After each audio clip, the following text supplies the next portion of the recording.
చిన్న వారమంతా కాచి కాపాడి సెప్టెంబర్ మాసంలోనికి అడిగిడిన మనము నూతన నిబంధనలో మత్తయి, మార్కు, లూక్ అద్భుతమైనటువంటి 3 సువార్త గ్రంథములను ధ్యానించాం. ఈరోజు యోహాను సువార్తను ధ్యానించబోతున్నాం.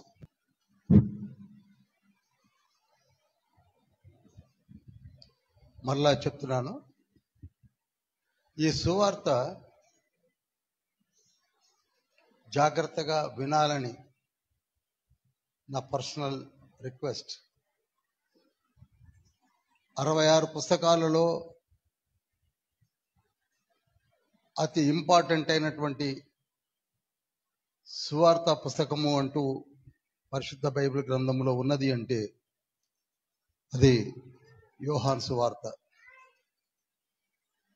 యోహాను సువార్త లేకపోతే మనకి ట్రినిటీ అర్థం కాదు, త్రిత్వం అసలు అర్థం కాదు. ఒక వైవిధ్యమైనటువంటి గ్రంథము. మరి మీరు ఎలా ఆస్వాదిస్తారో, మీరు వినే ఆసక్తిని బట్టి నేను ముందుకు సాగుతాను. మిక్కిలి ప్రేమ కనికరం కలిగిన మహోన్నతుడు పరిశుద్ధ పరలోకపు తండ్రి, మీ బంగారు పాదం చెంతకు యోహాను సువార్తను ధ్యానించడం కొరకు వచ్చి ఉన్నాం. ఈ గ్రంథము ద్వారా అనేక విషయములను మీరు మాతో మాట్లాడి మాకు కావలసిన రీతిలో పరిశుద్ధ త్రిత్వ జ్ఞానమును కూడా వివరించి మీ కార్యములు జరిగించడం కొరకే మీరు మమ్మల్ని ఏర్పరచుకున్నారని, మీ ఊహలో మేము ఉన్నాము కనుకనే మేము ఈనాడు జీవించి ఉన్నామని, మీ కొరకే మమ్మలను మా కుటుంబాలను దీవించున్నారని, ఈ నీ బిడ్డలను మీ పాదం చెంత ఉంచి ప్రతి మాటను వారికి వినిపింపచేసి వారు ఎదిగి పరిశుద్ధ జనాంగమును మీ పాదముల చెంత సిద్ధపరచుటకు కావలసిన దివ్యమైన జ్ఞాపక శక్తిని ప్రసాదించండి. యోహాను సువార్తలో మర్మమైన విషయములను మీరు మాకు వివరించి మీరే మహిమ పొందమని నజరేయుడైన యేసయ్య ద్వారా అతి వినియోగం వేడుకుంటున్నాం పరమ తండ్రి. ఆమేన్. ఆమేన్, ఆమేన్, ఆమేన్.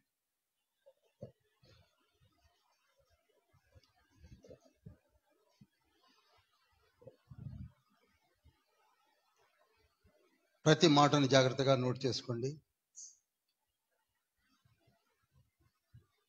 ఎవరు డిస్టర్బ్ కాకండి. మరలా చెప్తున్నా, ఇది చాలా ప్రాముఖ్యమైనటువంటి పుస్తకము. ఇది చెప్పడానికి ఒకంత కష్టమే, వినడానికి కూడా కష్టమే.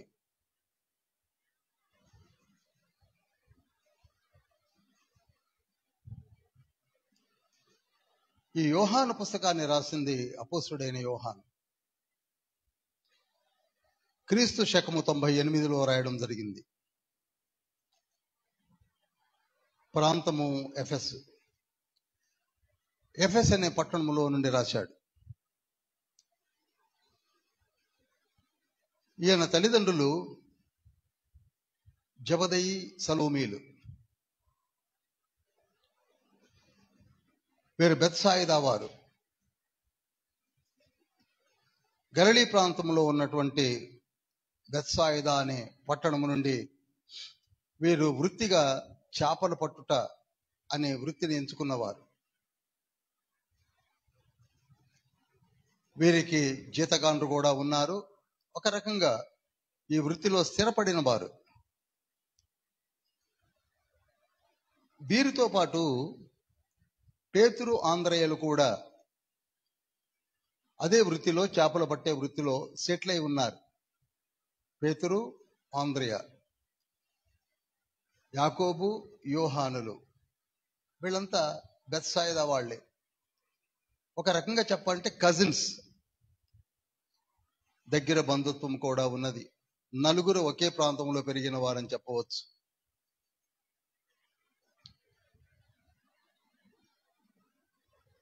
త్వరగానే వెడతాను, అనేక మార్లు చెప్పినట్టు గుర్తు కనుక కొత్త వాళ్ళు ఎవరు ఉంటే నోట్ చేసుకోవడం కొరకు చెప్తున్నాను. వీరి ధన్యత ఏమిటనగా ఈ నలుగురు కూడా యేసుక్రీస్తు ప్రభు వారికి శిష్యులై అపోస్తులుగా మారిపోయారు.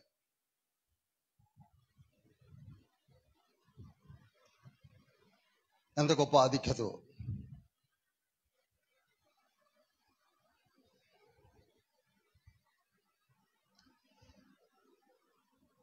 మరీ ముఖ్యంగా యాకోబు, యోహానులకు బోయనర్గస్సు అనే బిరుదును కూడా ఇచ్చాడు యేసయ్య. మార్కు 3:17 ఉంటుంది. బోయనర్గస్సు అనగా ఉరిమెడువారు, కోపం ఎక్కువ. వీరు ఏ విషయాన్ని కూడా తొందరపడుతూ ఉంటారు. త్వరపడే మనస్తత్వం కలిగిన వారు. ఒక సందర్భంలో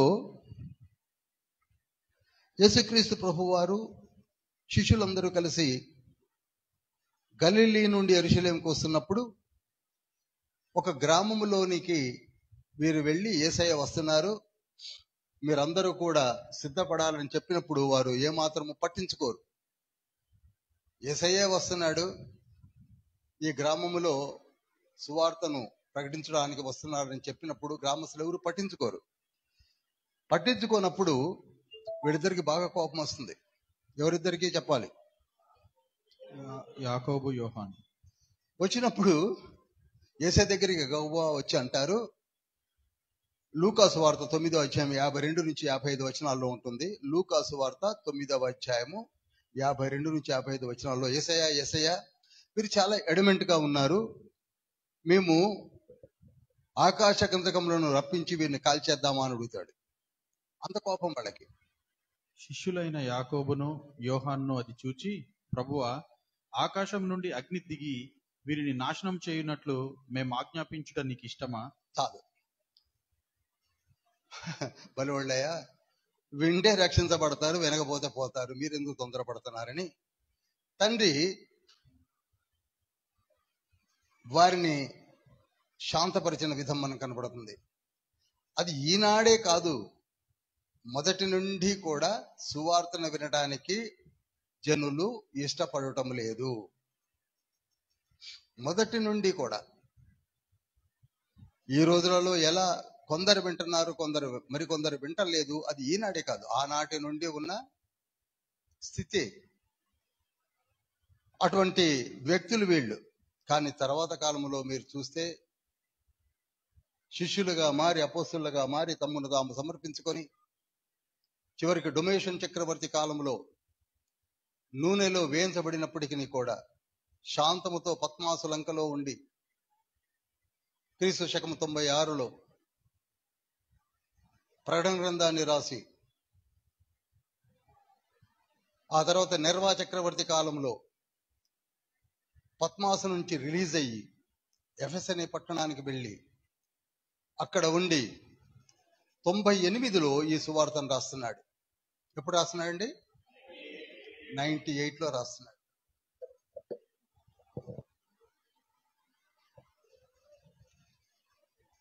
మూడు సువార్తలు రాసిన కాలము ఇదివరకే వివరించాను.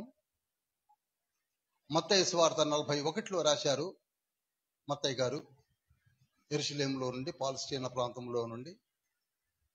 మార్కు 60 సంవత్సరంలో రాశాడు, రోమ్ జైలు ప్రాంగణం యొద్ద ఉండి.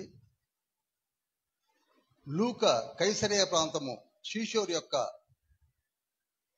సముద్ర తీర ప్రాంతంలో ఉండి 56లో రాశాడు. యోహాను 98లో ఎఫెస్ నుండి రాశాడు. 4 సువార్తలు 4 ప్రాంతాల్లో నుండి ఆ వైవిధ్యమైనటువంటి కాలంలో రాయడం జరిగింది. అయినప్పటికీ చూడండి ఎంత చక్కగా ఒక కాపరి చేత అంగీకరించబడినటువంటి సువార్తల వలె మనకు కనపడుతూ ఉంటాయి. There is no contradiction between these 4 gospels. చక్కగా పొందుపరిచినట్టుగా ఉంటుంది. వారి జీవితాలనే కాదు, వారి కుటుంబాలనే కాదు, సర్వమును ప్రభువు కొరకే, పరలోకము కొరకే సమర్పించినటువంటి గొప్ప దైవజనులు ఎవరంటే అపోస్తలుని చెప్పొచ్చు. మీకు ఇంకో విషయాన్ని చెప్తాను. ఈయన సహోదరుడైనటువంటి యాకోబు అపోస్తల కార్యములు 12వ అధ్యాయము 1-2 వచనాల్లో అగ్రిప్ప 1 అనే హేరోదు రాజు యాకోబు తల ఖడ్గం చేత నరికించేశాడు. ఎవరండి? అగ్రిప్ప 1. ఎంత ఎర్లీగా చంపేశారు. పరిచర్యను కించపరచాలని సాతానుడు చేసినటువంటి ఎన్నో ఎన్నో ఎన్నో ఎన్నో ట్రిక్కీ సామంతరాజులను క్యాప్చర్ చేసి అవాంఛనీయ సంఘటనలు జరిగించాడు. యాకోబు చనిపోయాడు.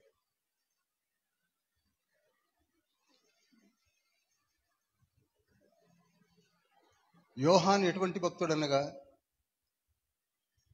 యేసయ్యను ప్రేమించిన 12 మంది శిష్యులలో ప్రముఖమైన వ్యక్తి అని చెప్పవచ్చు. మీరు చూడండి, యోహాను సువార్తను మీరు 21 అధ్యాయాలు చదివినప్పుడు ఎక్కడ కూడా తన పేరు మెన్షన్ చేయకుండా రాశాడు. అదే మనమైతే కొన్ని 100 సార్లు రాసుకునేవాళ్ళం. యేసయ్యను ప్రేమించిన ఒక శిష్యుడు అన్నాడే తప్ప నేను అని ఇప్పుడు రాసుకోలేదు. అంత తగ్గింపు కలిగిన వాడు. మనకి కూడా చాలా వరకు ఈ పుస్తకం రాసింది ఈనాడు బైబిల్ స్టడీలో ఇంతగా మనం చెప్తున్నాం కనుక అర్థమవుతుంది. కానీ మామూలుగా ఇది ఎవరో రాశారేమో అనుకున్న సందర్భాలు కూడా ఉన్నాయి. అది రాసింది ఎవరు? యోహాను. ఎక్కడ మెన్షన్ చేయలేదు. మీరు యోహాను సువార్త 20వ అధ్యాయం 2-8 వచనాలు చూసినప్పటికీ చదవనక్కర్లేదు. యోహాను సువార్త 21వ అధ్యాయం 7వ వచనం చూసినప్పటికీ ఎక్కడ కూడా తన పేరు మెన్షన్ చేయకుండా చక్కగా ప్రభువుని ప్రేమించిన శిష్యుడైనా రాసుకున్నాడు. ఈ వ్యక్తి ట్రాజన్ చక్రవర్తి కాలంలో మరణించాడు. ట్రాజన్ మహాచక్రవర్తి రోమునకు ఏలుబడి చేస్తున్న తరుణములో, అనగా క్రీస్తు శకము ఇంచుమించు 100 సంవత్సరాలప్పుడు ఎఫెస్లోనే చనిపోయాడు. అక్కడనే పాతి పెట్టబడింది. అక్కడనే ఆయన సమాధి ఇప్పటికీ ఉన్నది, నిలిచి ఉన్నది. ఇంతవరకు నోట్ చేయండి చాలు. ఈ సువార్తలో 7 అద్భుతమైన సూచనలు చేశాడు. ప్రభువు 7 సూచనలు చేశాడని రికార్డ్ చేశాడు. నోట్ చేసుకోండి. 1, నీళ్లను ద్రాక్షారసముగా మార్చాడు. 2, ఒక ప్రధాని కుమారుణ్ణి మరణకరమైన జబ్బు నుండి స్వస్థపరిచాడు, ఒక ప్రధానుడు. 3, పస్కా పండుగలో 38 సంవత్సరాల నుండి కుప్పగా కూలిపోయి ఉన్నటువంటి ఒక ముసలి వ్యక్తిని స్వస్థపరిచాడు. 38 years. ఎన్నేళ్ళండి? 38. యేసయ్య వయసు కేవలం 30 ఏళ్లే. అనగా ఆయన పుట్టక ముందు నుంచి ఆ బెతస్తా అనే కోనేరు యొద్ద పడిపోయి ఉన్నటువంటి ముసలివాణిని లేవనెత్తాడు. యోహాను సువార్త 5వ అధ్యాయంలో ఉంటుంది, 1-9 వచనాలు అనుకుంటా. తర్వాత చదవండి. తర్వాత పుట్టి గుడ్డివానికి, బై బర్త్ బ్లైండ్, కంటి చూపునిచ్చాడు. యోహాను సువార్త 9వ అధ్యాయం 1-20 వర్సెస్ చదవచ్చు. అద్భుతమైన ఇంకో ప్రక్రియ ఏమిటనగా, మార్తా మరియల యొక్క సహోదరుడు లాజరును 4 దినములు సమాధిలో పెట్టబడిన ఆ లాజరు డికంపోజ్ అయిపోతుంది బాడీ అని చెప్తున్నప్పటికీ కూడా పేరు పెట్టి అందరూ చూస్తుండగా పిలిచి, ఆశ్చర్యం ఏమిటంటే ఆ కార్యంతో అందరు బెంబేలెత్తిపోయారు. బ్రతికించాడు. మరి యాజకులకు, శాస్త్రులకు, పరిసయ్యులకు, సద్దూకయ్యులకు, యసనీయులకు వీళ్ళందరికీ కూడా ఈ కార్యం చూశాక తట్టుకోలేకపోయారు. 4 రోజుల క్రితం సమాధిలో పెట్టి కుళ్ళిపోతున్న తరుణంలో బ్రతికించుట అనేది జరిగే పని కాదని. మీకు తెలుసు, యోహాను సువార్త 11వ అధ్యాయము 35-41 వచనాల మధ్యలో ఉంటుంది. ఆ తర్వాత 5 రొట్టెలు 2 చేపలు 5,000 మందికి పంచి 12 గంపలకు ఎత్తించినటువంటి ఒక అద్భుతమైన సూచన. ఏంటండి? 5 రొట్టెలు 2 చేపలు. దీన్ని బట్టి మీకు అర్థమవుతున్నది ఏమిటనగా, యేసయ్య ఎప్పుడు సమయం దొరికినా బోధించడానికే ప్రయత్నం చేసేవాడు. కొండ మీద ప్రసంగం కావచ్చు, 3 దినముల నుండి వీరు ఉపవాసం ఉంటున్నారు కనుక వారి ఎడలని కనికరమ పొందుతున్నాను అంటాడు. మార్కు సువార్త 8వ అధ్యాయం 2-3-4 వచనాల్లో 3 రోజులు, ఒక రోజంతా, రాత్రంతా, పగలంతా, పగలనక రేయనక బోధించినటువంటి ఒక గొప్ప ధీశాలి సమర్పణా జీవి ఎవరంటే మనకు స్ఫూర్తిగా యేసే. సమర్పణతో ఏ టార్గెట్స్ ఫిక్స్ చేసుకొని వచ్చాడో అవన్నీ జరిగిస్తున్నాడు.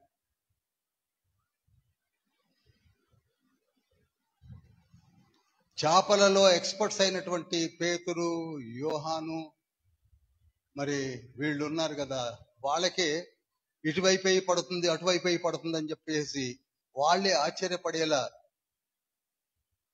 డైరెక్షన్స్ ఇచ్చి చేపలు పడ్డప్పుడు చూసి వాళ్ళే ఆశ్చర్యపోయారు.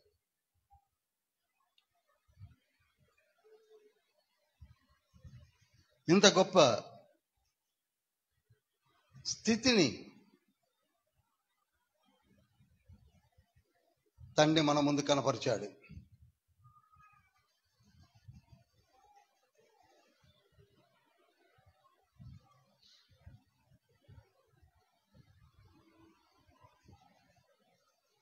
మరీ ముఖ్యముగా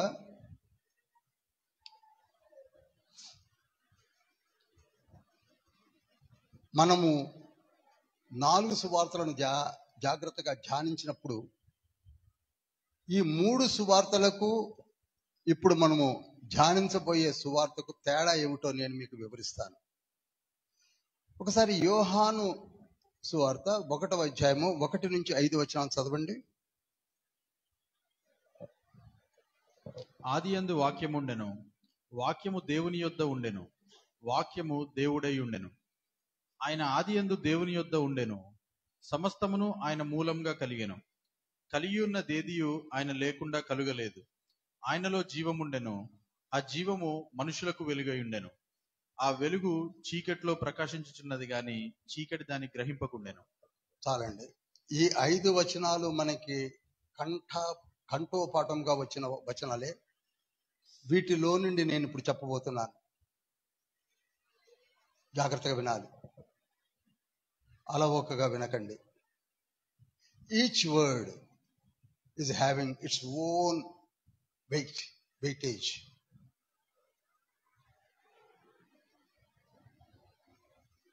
మత్తయి సువార్తను చూచినప్పుడు అక్కడ అబ్రహాము నుండి యేసుక్రీస్తు ప్రభు వారి వరకు జీనియాలజీ రాశాడు. అబ్రహాము కుమారుడైన ఇస్సాకు కుమారుడైన యాకోబు కుమారుడైన యూదా కుమారుడైన పెరసు కుమారుడు, అలా వస్తుంది.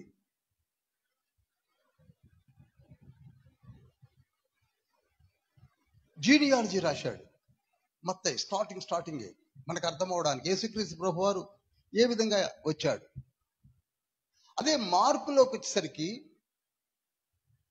ఆయన వైవిధ్యం చూడండి. మార్కు రికార్డ్ చేసిన విధానం ఏమిటనగా స్టార్టింగే యేసుక్రీస్తు ప్రభు వారి యొక్క పరిచర్యతో ఆరంభిస్తున్నాడు.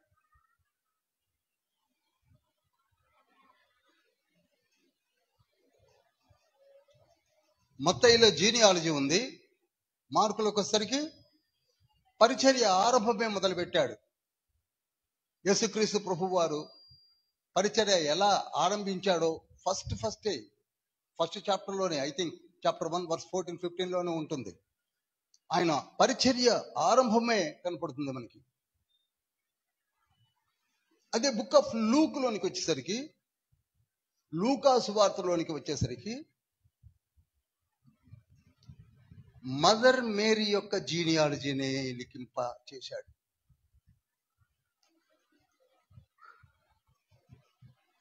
మదర్ మేరీ యేసయ్య తల్లి అయిన మరియమ్మను, ఆవిడ యొక్క జీనియాలజీని రికార్డ్ చేశాడు. ఫస్ట్ చాప్టర్ నుంచి కూడా మదర్ మేరీకి వచ్చినటువంటి దేవుని యొక్క సందేశాలు అన్ని కూడా ఫ్రమ్ ది బిగినింగ్ నుంచి కూడా లూకా సువార్త 3వ అధ్యాయము 23 నుంచి 38 వరకు, అనగా దేవుని కుమార్తె మరియ తల్లి అనే కాడికి వస్తుంది. దేవుని కుమారుడు ఆదాము కుమారుడు అని మొదలుపెట్టి ఎక్కడికి వచ్చింది? హేలీ కుమార్తె అయినటువంటి మరియమ్మ. అనగా ఎందుకే మరియమ్మ ఎవరట? దేవుని కుమార్తె. మరి మనం ఎవరు? దేవుని కుమార్తెలమే. ఆ అర్థాన్ని తీసుకొని రావడానికి ప్రయత్నం చేశారు ఎవరు? లూకా. ఇప్పుడు అర్థమైందండి ముగ్గురు ఏ విధంగా మెన్షన్ చేశారు. నేను ఎక్కడ చెప్పలే, ఎక్కడ చెప్తున్నాను. కానీ యోహాను మొదలు పెట్టడము ఇవేం మొదలు పెట్టట్లే. జీనియాలజీ లేదు, ఎవరికి పుట్టారో లేదు, ఏమీ లేదు. ఎగ్జాక్ట్ గా ఆదియందు వాక్యముండెను, వాక్యము దేవుడి యొద్ద ఉండెను, వాక్యము దేవుడై ఉండెను, వాక్యము ఆదియందు దేవుని యొద్ద ఉండెను. వైవిధ్యంగా మొదలు పెడుతున్నాడు.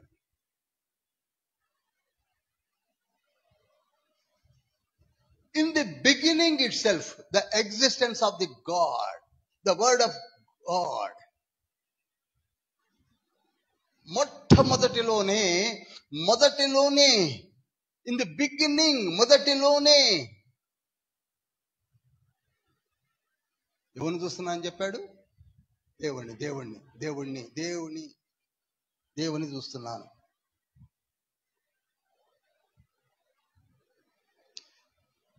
మీరు ఈ 5 వచనాలు చదివినప్పుడు అసలు మనకి ఒక కన్ఫ్యూజన్ వస్తుంది. అసలు యోహాను ఎవరి గురించి రాస్తున్నాడని.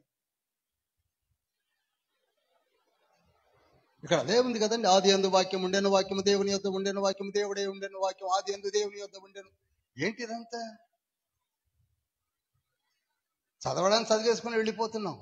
మనసు పెట్టి చదవండి, కన్ఫ్యూజన్ మనకే. అసలు ఈయన ఎవరి గురించి రాస్తున్నాడు?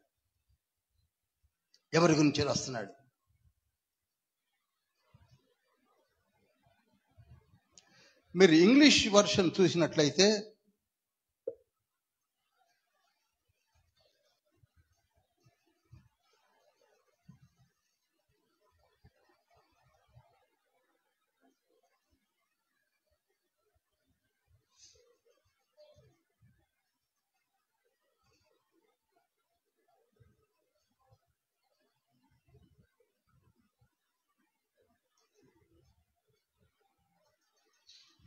ఇంగ్లీష్ వర్షన్ చూడండి ఏ విధంగా ఉందో చెప్తున్నాను. కింగ్ జేమ్స్ వర్షన్ చూస్తున్నాను. In the beginning was the word. ఏమనుందండి? In the beginning was the word, and the word was with God, and the word was God. ఇంతవరకు చాలు. In the beginning was the word. ఇక్కడ was అనే పదము 3 సార్లు ఉంది, word అనే పదము 3 సార్లు ఉంది. ఎందుకు 3 సార్లు ఒకే విషయాన్ని స్ట్రెస్ చేసి రాయిస్తున్నాడు? ఇంగ్లీష్ కానీ, తెలుగు కానీ, హీబ్రూ కానీ, గ్రీకు కానీ, ఏదైనా కానీ. అనగా తండ్రి ఏ పదాన్నైనా 3 సార్లు పలుకుతున్నాడు అంటే మనం ఆలోచించాలి. నేను నిజమే చెబుతున్నానని యేసయ్య అన్నా, వెరలి వెరలి వెరలి అన్నా ఆలోచించండి అని 3 times ఒక మాటను అంటున్నాడంటే దాని అర్థం ఏమిటి?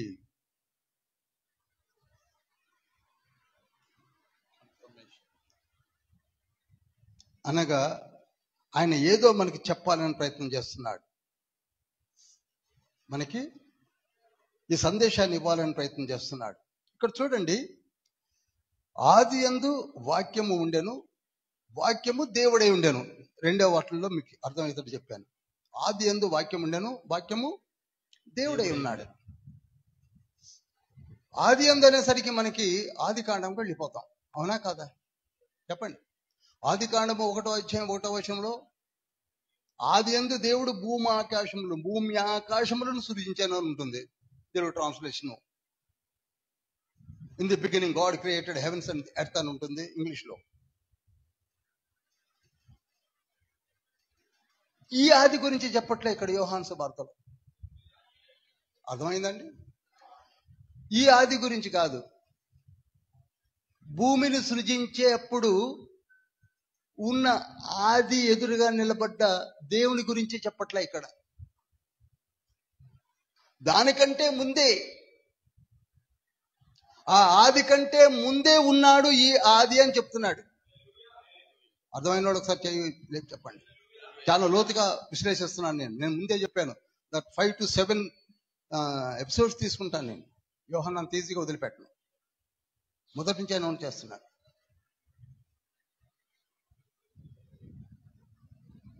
ఎప్పుడూ ఉన్నాడు. అదేంటండి? ఆది ఏందంటే భూమే కదండి, భూమినే కదండి సృజించడం, అప్పుడే కదా అని అనుకునే వాళ్ళు ఉన్నారు మనలో. కానీ భూమి కంటే ముందు ఈ వాక్యమైన దేవుడు చాలా సృష్టిని చేశాడు, చాలా సృష్టి చేశాడు.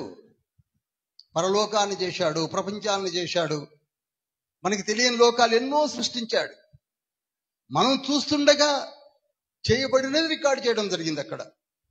మీరు ఒక్కసారి యోబు గ్రంథము 38వ అధ్యాయము 4వ వచనం చదవండి.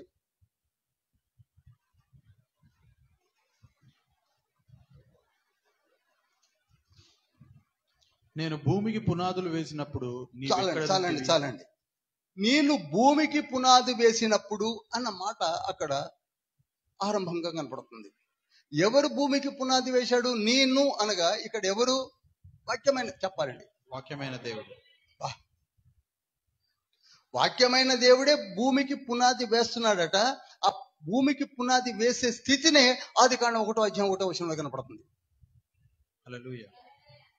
How he made it. అయితే దీనికంటే ముందే ప్రపంచాలను నిర్మించాడు. ఇందాక నేను అన్నాను. అది 7వ వచనం చదవండి. ఉదయ నక్షత్రములు ఏకముగా కూడి పాడినప్పుడు, దేవదూతలందరూ ఆనందించి జయధ్వనులు చేసినప్పుడు. చాలండి. అనగా భూమికి ఫౌండేషన్ స్టోన్ తండ్రి వేస్తున్నప్పుడే ఆకాశ నక్షత్రమైన మార్నింగ్ స్టార్స్, ర్యాంకుడు దూతలు, దేవదూతలందరూ కూడి జయధ్వనులు చేస్తున్నప్పుడు చప్పట్లు కొట్టాలండి. హల్లెలూయా. భూమిని తయారు చేసేటప్పుడు దూతలందరూ ఉన్నారు అని కనబడుతుంది అక్కడ, లేఖనం చెప్తుంది. దూతలందరూ నిలబడి ఉండగా. అందరికి అర్థమవుతుందండి? మీకు అర్థమవుతుందండి? ఇంకా అందరికి అర్థమవుతుందమ్మా? లీనమవ్వండి ప్లీజ్. మీరే రేపు అప్కమింగ్ ప్రీచర్స్ అంతా మీరే, డిస్టర్బ్ కాకండి. భూమి కంటే ముందు దేవదూతలను సృష్టించాడు అంటానికి ఒక్క రెఫరెన్స్ చాలు మనకి. Chapter 38 Job.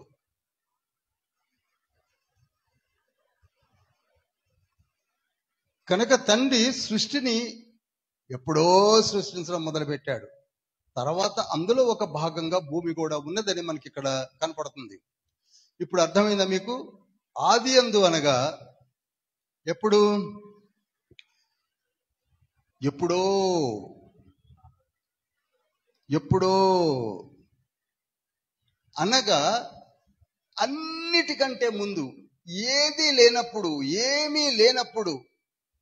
ఇది చాలా జాగ్రత్తగా వినాలి ఈ మాటలు. ఏమీ లేదు, ఏ సృష్టి లేదు, ఎవ్వరూ లేరు, ఏది జరగలేదు. భూమి కంటే ముందు దేవదూత లోకం కావచ్చు, లేకపోతే ప్రపంచములు కావచ్చు, లేకపోతే పరదేశం కావచ్చు, ఇంకా ఏదైనా కావచ్చు. వాటన్నిటికంటే ముందు ఏమీ లేనప్పుడు వాక్యము ఉన్నాడు అని రాస్తున్నాడు. ఇన్ ది బిగినింగ్, ఆది యందు, ఏమీ లేనప్పుడు ఆది యందు ఎవరున్నారట? ఇది మీకు బాగా అర్థం అవ్వాలి. ఎవరున్నారట? వాక్యమైన దేవుడు సృష్టి కాదండి, ఆయనే సృష్టికర్త. In the beginning there was word, there is word.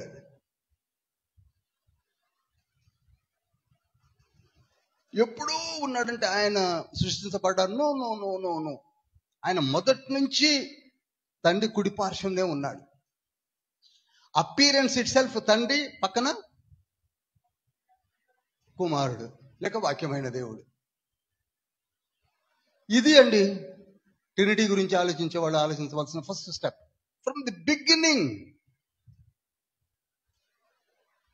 Beginning ఆయన ఉన్నాడు, ఆయన పక్కన వాక్యమైన దేవుడు ఉన్నాడు. ఇక్కడ మొదలు పెట్టాడు. అందుకే ఆది యందు వాక్యం ఉండెను, ఆ వాక్యము దేవుడై ఉండెను, ఆ వాక్యము దేవుని యొద్ద ఉండెను, ఆ వాక్యము దేవుని యొద్ద ఆది యందు ఉన్నాడు. ఆది యందు అంటే ఎంత వెనక్కి వెళ్తావు అంత వెనక్కి వెళ్ళినా దేవుడున్నాడు, దేవుడు పక్కనే వాక్యమైన దేవుడు. ఈ మర్మాన్ని మీరు గ్రాస్ప్ చేయగలిగితే చాలా మందికి త్రిత్వాన్ని చెప్పగలుగుతారు. హల్లెలూయా. Unless you cannot in your lifetime.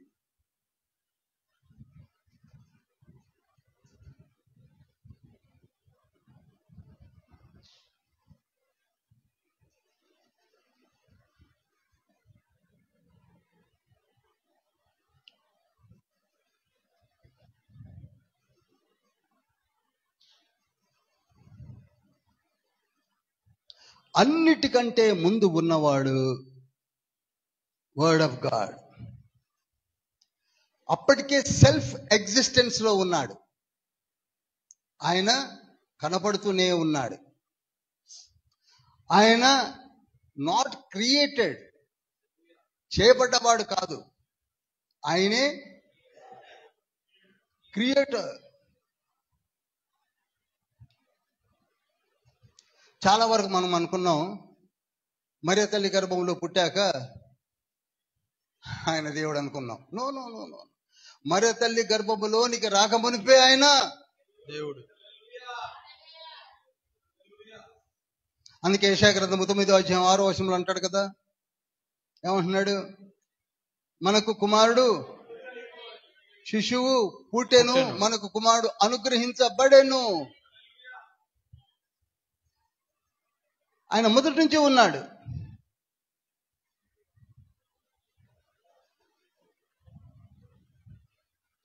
మొదటి నుండి ఉన్నాడు. ఇంకొక విషయాన్ని మీకు చెప్తాను. He is creator. క్రియేటర్ అనగా సమస్తమును సృష్టించేవాడు. సమస్తమును సృష్టించేవాడు.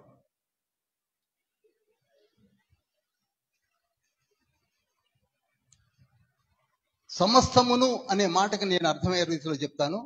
మనలను కూడా సృష్టించింది ఎవరు? వాక్యమైన దేవుడు. కనుక వాక్యమైన దేవుడు మనల్ని సృష్టించినప్పుడు, వినండి, వీఆర్ హ్యావింగ్ బిగినింగ్.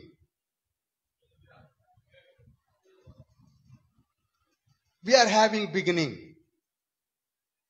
ఎందుకంటే వాక్యమైన దేవుడే మనం సృష్టించినప్పుడు, నేను 1948 ఏప్రిల్ 20వ తారీఖు కంటే ముందు లేను. I'm having beginning. అర్థమవుతుందండి? And also I'm having ending. కొంతకాలానికి నేను కనపడకపోవచ్చు. అలానే ప్రతి దానికి బిగినింగ్ ఉంది, ఎండింగ్ ఉంది. ప్రతి దానికి సూర్యుడు కావచ్చు, చంద్రుడు కావచ్చు, నక్షత్రాలు కావచ్చు, జంతువులు కావచ్చు, పక్షులు కావచ్చు, జలచరములు కావచ్చు, నీవు కావచ్చు, నేను కావచ్చు. But whereas Jesus is not having, the word of God is not having beginning and the ending. హల్లెలూయా.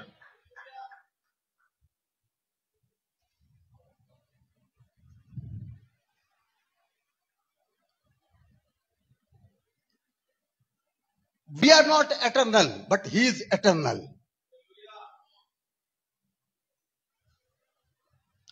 ఆయన చేసిన ప్రతి సృష్టికి ఎండింగ్ ఉంది, బిగినింగ్ ఉంది. కానీ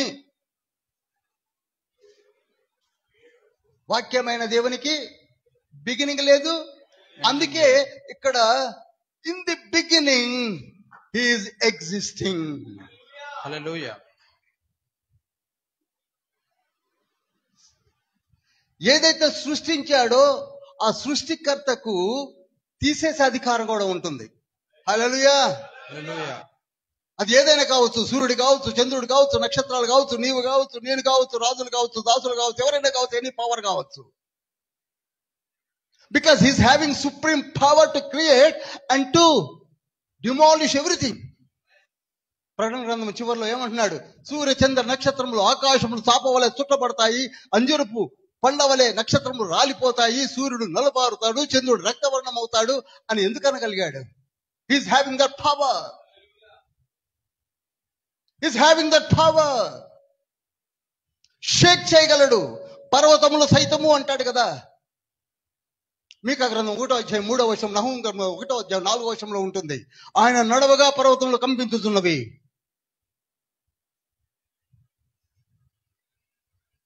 ఆయన తీక్షణమైన చూపుకి కదిలిపోతాయి, దద్దరిల్లిపోతుంది. హగ్గయి గ్రంథం 2వ అధ్యాయం 6వ వచనంలో ఏమనుంది? మరియు సైన్యములకు అధిపతి యెహోవా సెలవిచ్చినదేమనగా, ఇంక కొంతకాలం ఇంకొక మారు ఆకాశమును, భూమిని, సముద్రమును, నేలను నేను కంపింపజేతును. చాలండి. ఇంకొక అంటే ఒకసారి కదిలించాడు, ఇంకొక మారు దేన్ని నేను కదిలిస్తాడట? రాసుకోవడం ఆఫీస్ అర్థమంటే పాస్టర్ గారు ఆకాశమును, నేను అడుగుతున్నది, కొంచెం సపోర్ట్ ఇవ్వండి. నేలను, ఆకాశమును, భూమిని, సముద్రమును, నేలను అన్నింటినీ కదిలిచ్చేస్తానంటున్నాడు.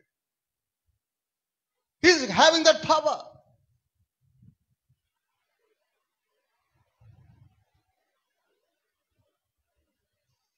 మనమేమో చిన్న చిన్న వాటికి పెద్ద పెద్ద ఆలోచనలు, మనం చిన్న చిన్న వాటికి పెద్ద పెద్ద క్వశ్చన్లు, చిన్న చిన్న వాటికి ఏదేదో. He's having supreme power. He's administrator, creator.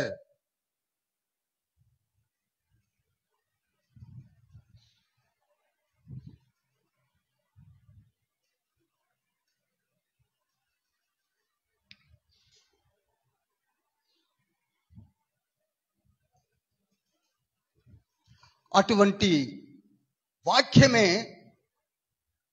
యేసు అనే నామంలో భూమిపైకి వచ్చాడు. ఆ క్రియేటరే యేసు అనే నామధేయముతో భూమిపైకి వచ్చాడు. మనం ఏం చేస్తున్నాం? యేసు యేసు యేసు యేసు అంటున్నాం, కానీ యేసయ్య ఎవరో తెలియదు. తుమ్మొచ్చిన యేసయ్య అంటాం, ఆవులంతో వచ్చిన యేసయ్య అంటాం, ఏదైనా షాకింగ్ న్యూస్ వచ్చిన యేసయ్య అంటాం, కానీ యేసయ్య ఎవరో తెలియదు. అది దౌర్భాగ్య స్థితి. ప్రజెంట్ సిచ్యువేషన్ లో మార్కెట్ లో ఒక ఐఫోన్ ఉంది. ఇది ఓన్లీ 15+ అనుకోండి. ఇప్పుడు ప్రజెంట్ ఐఫోన్ ఏంటంటే 16 Pro ప్లస్ అని కూడా ఉందనుకుంటా. 1.5 lakh అండ్ అబోవ్ ఉంటుంది కదండి, కదా? సలకాలైనా ఊపండి. అవునానండి, కనీసం ఇట్లా చూస్తా ఉంటే నాకు డౌట్ వస్తాను. అయితే అటువంటి కాస్ట్లీయెస్ట్ ఇన్నోవేషన్ జరిగి మన చేతికి వస్తే దీనిలో ఏమున్నాయో మనకి తెలియదు.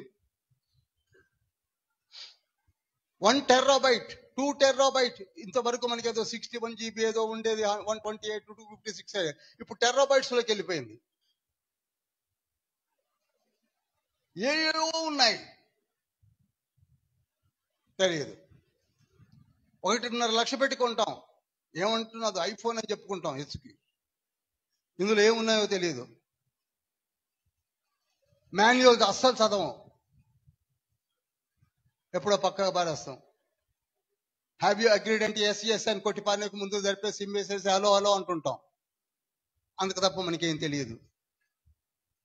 ఎంతో తొందరగా వాట్సాప్ అప్లికేషన్ లేకపోతే ఏదో ఫేస్బుక్ ఇన్స్టాగ్రామో ఏవో చూసుకోవాలనుకుంటుంటాం, అందుకంటే మనకి తెలియదు. అదే విధంగా యేసుక్రీస్తు ప్రభు వారు కూడా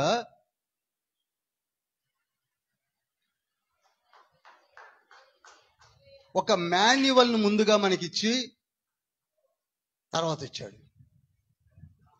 దీన్ని చదివితే నేనేంటో తెలుస్తుందని చెప్పాడు. 39 పుస్తకాలు మనం చదివినా మనకు అర్థం కాదని ఎప్పుడో పక్కకు పారేసాం. చివరికి ఎక్కడ తెలిసాము, అది అవసరం లేదు బ్రదర్, ఎప్పుడో కొట్టి పారేశారు అంటున్నారు. ఏం కొట్టేశారో కూడా తెలియదు, యేసు ఎవరో తెలియదు. ఒకటి మాత్రం వచ్చు, ఆవులింత వస్తే యేసు అనడం తప్ప. అది శోచనీయం. We don't know who is he. We don't know his power. We don't know his word of God. అదే అంటున్నాడు ఇక్కడ యోహాను. ఆదియందు వాక్యం ఉండును, ఆ వాక్యమే మన మధ్యలోనికి వచ్చాడు, ఆ వాక్యమే శరీరధారి మన మధ్యలోనికి వచ్చాడు, ఆ వాక్యమే మన మధ్యలోనికి వచ్చింది, ఆ వాక్యమే సృష్టించాడు, ఆ వాక్యమే మన మధ్యలో నిలబడ్డాడు. He's having power. ఆయన ఏదైనా చేయగలడు, ఏదైనా చేయగలడు. ఎస్, ఏదైనా చేయగలడు. He is none other than God of Almighty. అందుకే యోహాను సువార్త 10వ అధ్యాయం 18వ వచనంలో నా ప్రాణము నేనే పెట్టగలను, నా ప్రాణం నేనే తీసుకొనగలను. ఎలా? మనం పెట్టి తీసుకోగలం. మేము చూడండి, మనకి పెట్టడం రాదు, తీసుకోవడం రాదు.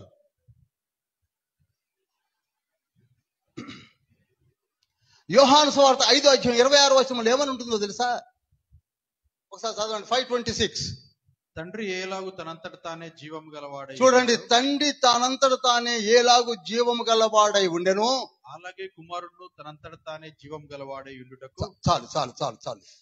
That power has been given. తండ్రి ఎలా జీవం కలిగి ఉన్నాడో మన ఎదురుగా నిలబడ్డ కుమారుడు కూడా అదే జీవము కలిగి ఉన్నాడు. హల్లెలూయా.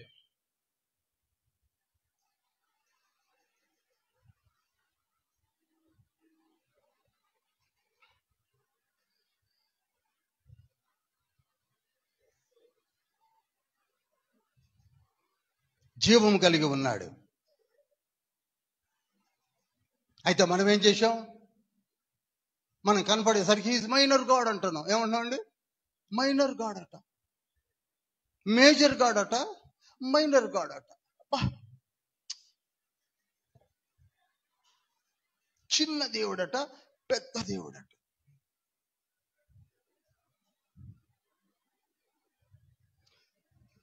The word is fully God. Hallelujah. The word is fully God. Simultaneously, Jesus is also fully God. Hallelujah. He is fully God.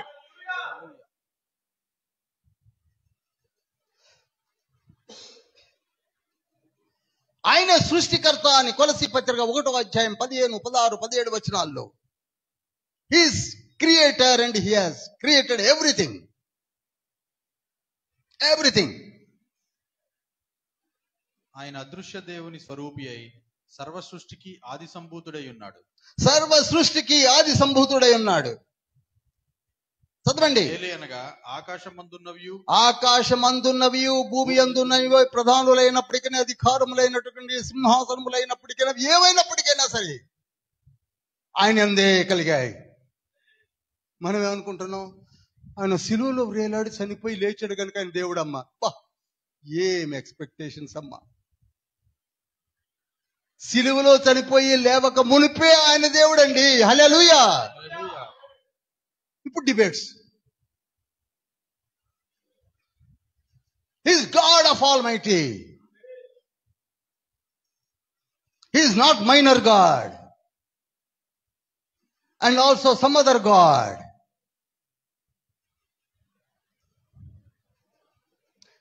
He is supreme God. చెప్పండి కూడా చెప్పండి. ఆమేన్. He is supreme God. ఇంకా ఉంది, అప్పుడు 7, 8 చెప్పుకుంటా కానీ చెప్పుకుంటా పోతాను నేను.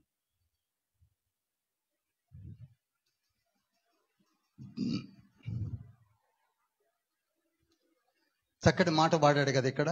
In him there was life. ఒక్కసారి ఆ మాట చదవండి, సంతోషిద్దాం.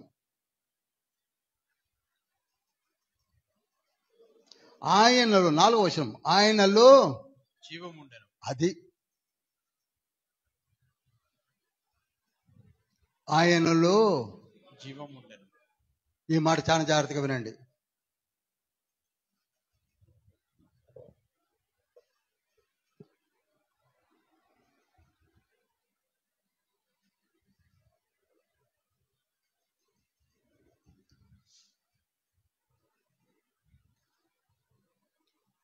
ఆయనలో జీవం ఉండేను.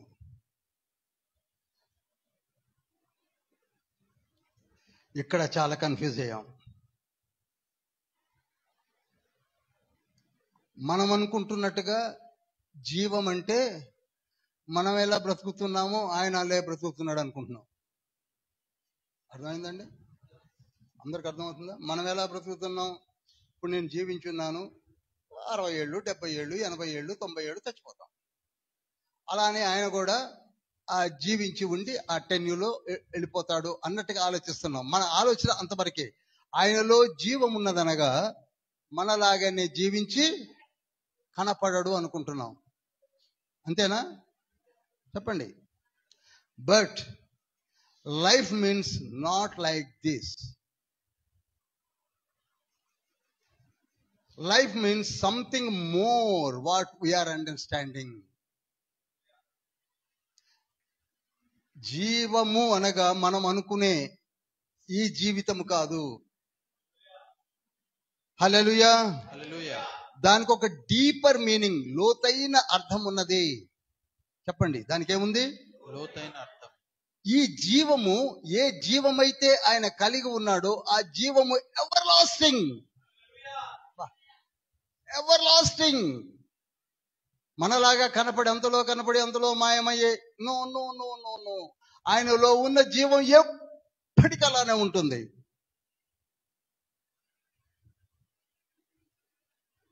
మన న్యాచురల్ లైఫ్ కంటే beyond our natural life he's having that calibre of giving life to us. ఆ జీవం ఉన్నది. యేసయ్యలో ఉన్న జీవం ఏంటి? ఏమనుకుంటున్నారు? మనలాంటి జీవం కాదు. ఆయనలో ఉన్న లైట్ లేక వెలుగు మనలాంటి వెలుగు, మనం చూస్తున్న వెలుగు కాదు. మళ్ళీ అది ఎప్పుడైనా ఇంకా ముందు వివరిస్తాను. ఇప్పుడు జీవం గురించే మాట్లాడుతున్నాను. Jesus is self living.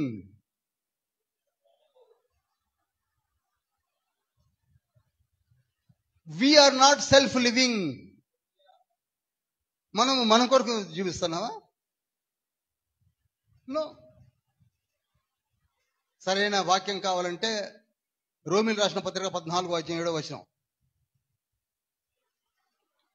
పెద్దగా గబగబ చదవండి. 14:7 బుక్ ఆఫ్ రోమన్ ఎపిస్టిల్.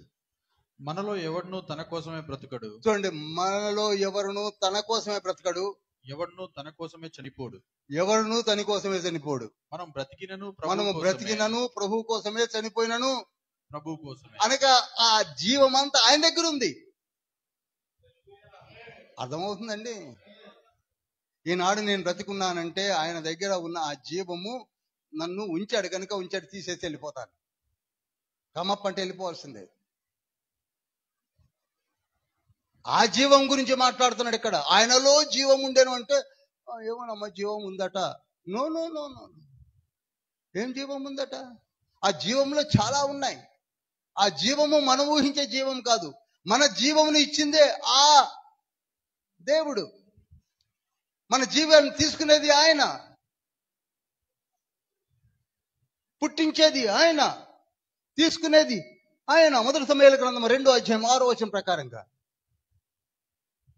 తల్లి గర్భంలో సృష్టించేది ఆయన, తీసుకునేది ఆయన. 139 కీర్తన 13-14 ప్రకారంగా He's having every power to give us and every power to take from us. జనులను సజీవులను గాను, చాలండి, సజీవులను గాను మృతులు గాను చేయువాడు ఆయనే.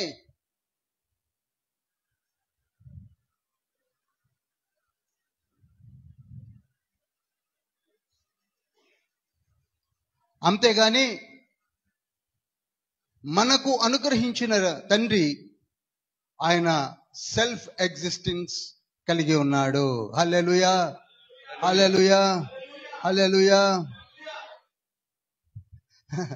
యేసయ్యకి ఎవరు లైఫ్ ఇవ్వాల, ఆయనే కలిగి ఉన్నాడు. ఇందాక నేను చెప్పాను కదా, నా అంతటా నేనే ఏదైనా చేయగలను, నా అంతటా నేనే ఏదైనా చేయగలను.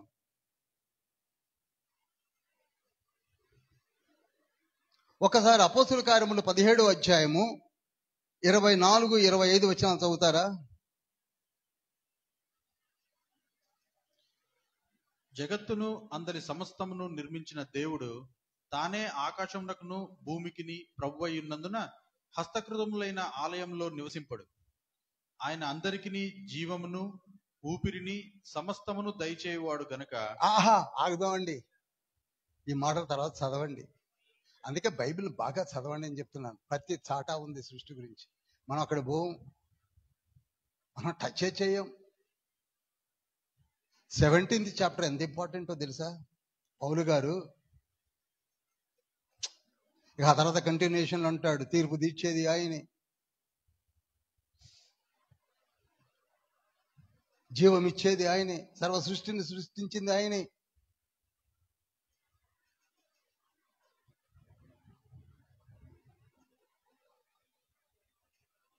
న్యాయం అంటే ఆయనే. న్యాయముకే మూలాధారమైన వాడు ఆయనే. He's omniscient God.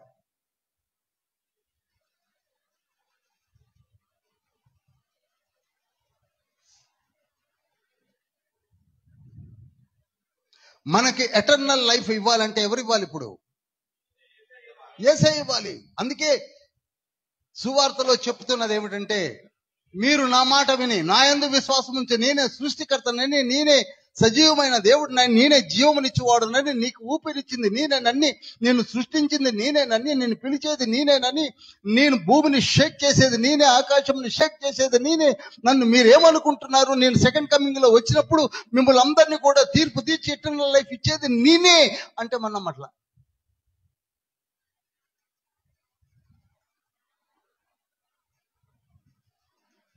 – 27 పుస్తకాలకి ఇంకా 3-20 ఏళ్ళు కలిపినానమ్మ. ఎందుకంటే మనం చదవం. 5 అధ్యాయాల్లోనే తేల్చేశాడు. 5 అధ్యాయాల్లోనే తేల్చేశాడు.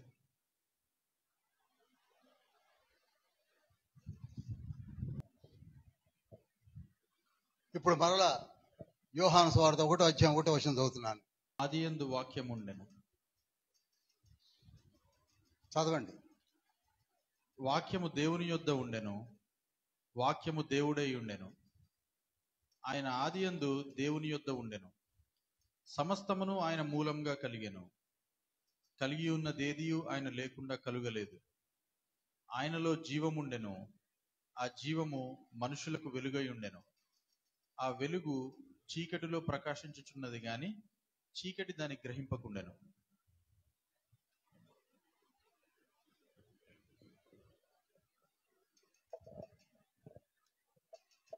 ఈ సీన్ మనం ఇప్పుడు చూసింది అందరు కనపడుతుందండి? మీరు తొందరగా కూర్చోవాలి మాస్టర్ గారు. అందరు కనపడుతుందా? ఇది కనపడుతుంది కదా. సుప్రీం గాడ్, ఆదియందు చదవాలి పాస్టర్ గారు. ఆదియందు వాక్యం ఉండెను. ఆగండి. ఈయన ఆదియందు వాక్యం ఉండెను. వాక్యము దేవుని యొద్ద ఉండెను. ఈ వాక్యము దేవుని యొద్ద ఉండెను. ఇదిగో దేవుడు. వాక్యము దేవుడై ఉండెను. ఈ వాక్యము కూడా దేవుడేనట. హల్లెలూయా. ఆ ఆయన ఆదియందు దేవుని యొద్ద ఉండెను. చూసారా? ఆది ఏంటంటే బిగినింగ్.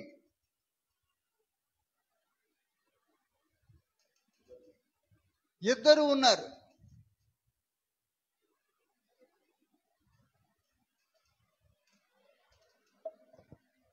ఇంకా ముందు ముందు మీకు చెప్తాను. ట్రినిటీ సబ్జెక్ట్ చక్కగా ఎక్స్ప్లెయిన్ చేస్తాను. మీకు వినే ఓపిక ఉండి నేను బ్రతికి ఉంటే రిట్రీట్ కూడా కండక్ట్ చేసి చెప్పాలని కూడా ఉంది. కానీ మనకి వినే జనాభా తగ్గిపోవడం వల్ల నాకు నిరుత్సాహం వస్తుంది, అంతకంటే ఏం లేదు. చదవండి. సమస్తమును ఆయన మూలంగా కలిగెను. చూసారా? సమస్తము ఎవరు మూలంగా కలిగింది? ఈయన మూలంగానా? వాక్యమైన దేవుడు. ఇక ఒకటేనండి, మీరు ఒకటే ఏది జరిగినా వాక్యమైన దేవుడు.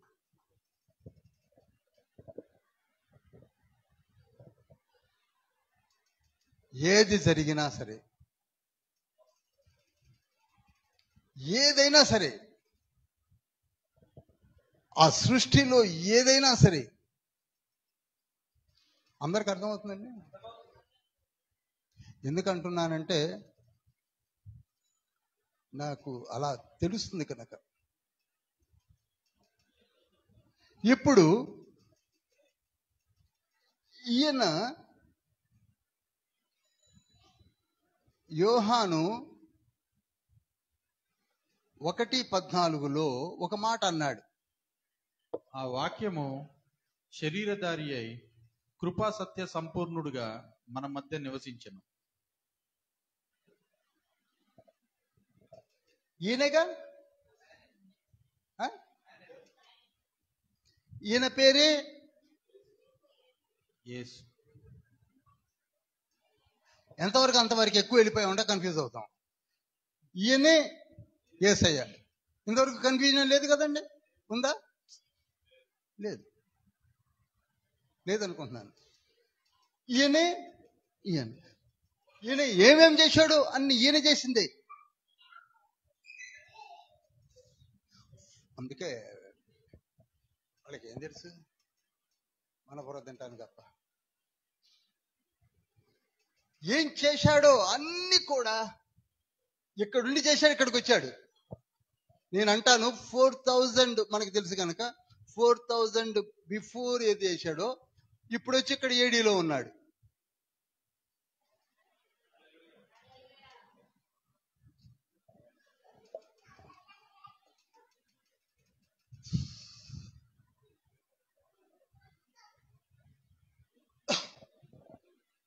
ఉండి మనకు చెప్పవలసిన చెప్తున్నాడు. మనం మాత్రం ఎక్కించుకోవడం లేదు, మనం పట్టించుకోవడం లేదు. మన ధ్యాస, మన గోస మనకే, ఏది పట్టించుకోం. ఎన్ని చెప్పాలని చెప్తున్నాడు యేసయ్య. మీరు జాగ్రత్తగా ఈ 4 సువార్తలు 27 బుక్స్ చదివినప్పుడు ఎన్ని చెప్పాలో తన శిష్యుల ద్వారా, అపోస్తలుల ద్వారా, సువార్తికుల ద్వారా, ఉపదేశకుల ద్వారా, చివరికి నాలాంటోళ్ళు నీలాంటోళ్ళ ద్వారా కూడా చెప్పిస్తున్నాడు. కానీ మనం ఎక్కించుకోవట్లా. ఈయన ఒక స్టేట్మెంట్ ఇచ్చాడు. వచ్చి ఎక్కడికి వచ్చి ఇచ్చాడు? ఇక్కడికి వచ్చి ఒక స్టేట్మెంట్ ఇచ్చాడు. ఏమనంటే యోహాను 5:37 మరియు నన్ను పంపిన తండ్రియే నన్ను గూర్చి సాక్ష్యమిచ్చుచున్నాడు. మీరు ఏ కాలమందైనను ఆయన స్వరము వినలేదు, ఆయన స్వరూపం చూడలేదు. ఆయన ఎవరిని పంపెనో ఆయనను మీరు నమ్మలేదు గనుక మీలో ఆయన వాక్యము నిలిచి ఉండలేదు. చాలు. ఇప్పుడు ఇక్కడ నుంచి నన్ను ఇక్కడ పంపించింది ఈయన.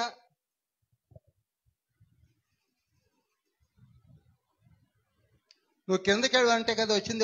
ఎవరు చెప్తే వచ్చాడు కిందకి? అర్థమైందండి? ఎందుకంటే ఈయనే కదా యేసయ్యగా వచ్చాడు. మరి ఇక్కడ కిందకి బొమ్మని చెప్పింది ఎవరట? ఇంతవరకు అర్థమైందండి? తండ్రి కుడిపార్శ్వమని ఎప్పుడు కూర్చొని ఉన్నటువంటి తండ్రి నువ్వు కిందకి వెళ్ళమని చెప్పింది ఎవరు? తండ్రి చెప్పాడు. అర్థమవుతుందా? ఇంకా అర్థం కావాలంటే 1 కొరింథీ పత్రిక 8వ అధ్యాయము 8వ వచనం కూడా చదవచ్చు. 8, 9. భోజనమును బట్టి దేవుని ఎదుట మనం మెప్పు పొందము. 8, 6 చదవండి. ఆకాశమందైనను భూమి మీదనైనను దేవతలు అనబడినవి యున్నను మనకు ఒక్కడే దేవుడున్నాడు. ఆగండి. ఒక్కడే దేవుడున్నాడు. ఆయన తండ్రి. ఈయన సుప్రీం గాడ్. ఆయన నుండి సమస్తమును కలిగెను. ఈయన నుండే ఏది కలగాలన్నా కలిగిందట. ఎందుకంటే ఈయనే మూలము, ఈయన చెప్తున్నాడు. ఆయన నిమిత్తం మనమున్నాము మరియు మనకు ప్రభు ఒక్కడే. ఇదిగో ప్రభువు, ఆయన పక్కన ఉన్న ప్రభు, ఆ ప్రభువే ఈ ప్రభు, ఈయన ఒక్కడే. ఆయన మూలముగా మనము కలిగిన వారము. అర్థమైందండి? ఈ తండ్రి ఏది కావాలంటున్నాడో అదంతా ఇక్కడ చెప్తున్నాడు. తండ్రికి ఏది కావాలంటున్నాడో ఇక్కడ చెప్తున్నాడు. ఈ తండ్రి వెంటనే ఏం చేస్తున్నాడు? సృష్టించేస్తున్నాడు. కనుక ఇక్కడికి పంపించింది ఎవరు? తండ్రి. వాక్యమైన దేవా నువ్వు భూమి మీదకి వెళ్ళమంటే వచ్చాడు. కనుకనే ఈ యేసయ్య, ఈ వాక్యమైన దేవుడు, ఇప్పుడు 2 మాటలు వాడొచ్చు. యేసయ్య వర్డ్ ఆఫ్ గాడ్ ఏమంటున్నాడంటే ఇక్కడ 5:37లో మీరు ఏ కాలంలో కూడా ఈయనను చూడలేదు, ఏ కాలంలో కూడా ఈయన స్వరం వినలేదు, ఏ కాలంలో కూడా ఎవరు కూడా ఎప్పుడు కూడా చూడలేదు. అర్థమైందండి? ఏ కాలంలో కూడా. ఎందుకని? His marvellous light, his dazzling light. 1 Timothy పత్రిక 6వ అధ్యాయం 16వ వచనం. 1 తిమోతి ఇది అడ్రస్ తండ్రిది. 6:16. ఎవరు సమీపింపరాని తేజస్సులో అమరత్వం కలవాడై ఉన్నాడు. ఎవరు మానవులలో ఎవరును ఆయనను చూడలేరు, ఎవరును ఆయనను చూడనేరరు.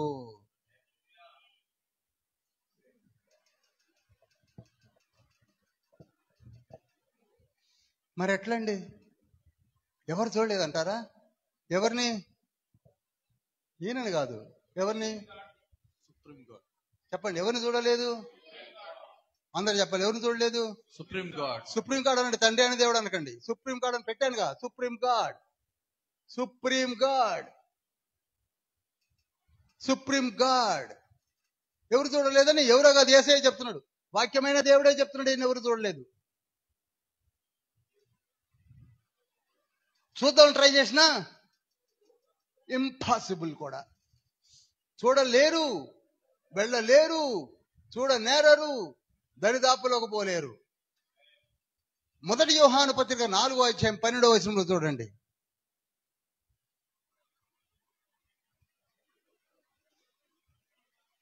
ఏ మానవును దేవుని ఎప్పుడునూ చూచి ఉండలేదు. చాలండి, బ్యూటిఫుల్ స్టేట్మెంట్. ఏ మానవుడును దేవుని ఎప్పుడును చూచి ఉండలేదు. ఏదైతే యేసయ్య పలికాడో అదే మాట యోహాను కూడా రాస్తున్నాడు కదండి. అర్థమవుతుందండి? హల్లెలూయా.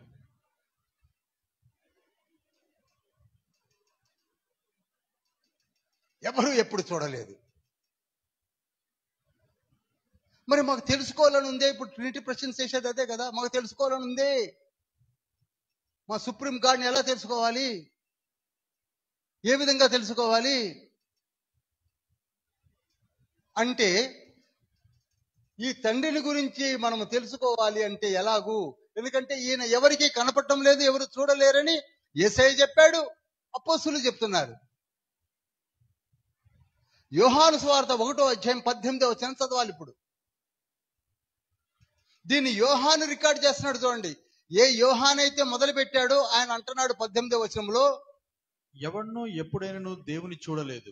స్లో అండి, స్లో చాలా స్లోగా చదవాలి మీరు. ఎవడును స్లో చేసుకోండి. ఆగండి కంటిన్యూ అన్నప్పుడే మళ్ళీ అదే మాట రావాలి. ఎవడును ఎప్పుడును దేవుని చూడలేదు. దేవుని చూడలేదు. మళ్ళీ అదే మాట అంటున్నాడు కదా, అంటున్నాడా? చూడలేదు, ఓకే, మనం తెలుసుకున్నాం. మరి ఏంటట తర్వాత? తండ్రి రొమ్ముననున్న అద్వితీయ కుమారుడే ఆగుదాం.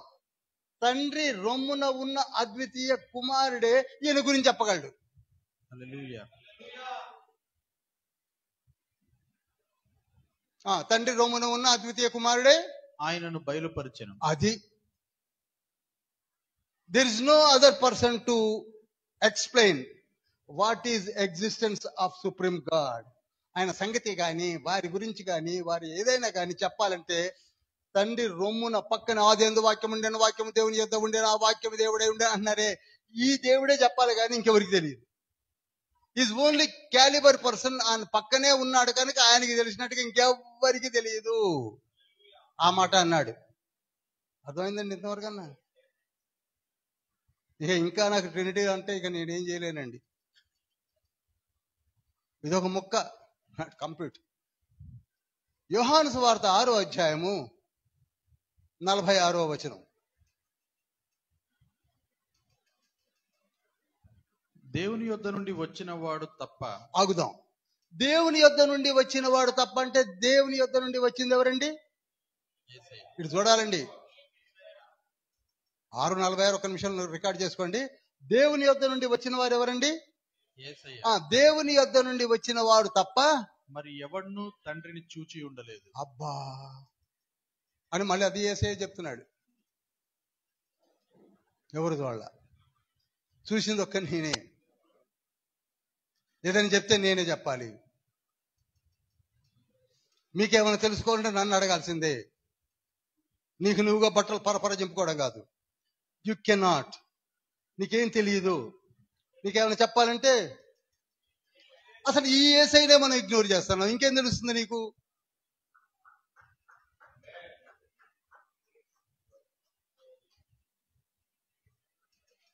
కనుక వెరీ క్లియర్, నేను తప్ప ఆ దేవుని గురించి ఎవ్వరూ మీకు ఎక్స్ప్లెయిన్ చెయ్యలేరు. ఆయన శక్తి కానీ, ఆయన పవర్ కానీ, ఆయన ఎక్కడ ఉంటాడు కానీ, ఎలా ఉంటాడు కానీ, ఆయన ఏం కోరుకుంటున్నాడు కానీ, ఆయనకి ఏం కావాలో, ఆయన ప్రేమ ఏమిటో, ఆయన పరిశుద్ధత ఏమిటో అన్ని కూడా ఎవరు చెప్తారు? అది అని యోహాన్ రికార్డ్ చేశాడు. బాగానే ఉంది. మరి మత్తయి ఏమంటున్నాడు? మత్తయి సువార్త 11వ అధ్యాయం 27వ వచనం చూద్దాం.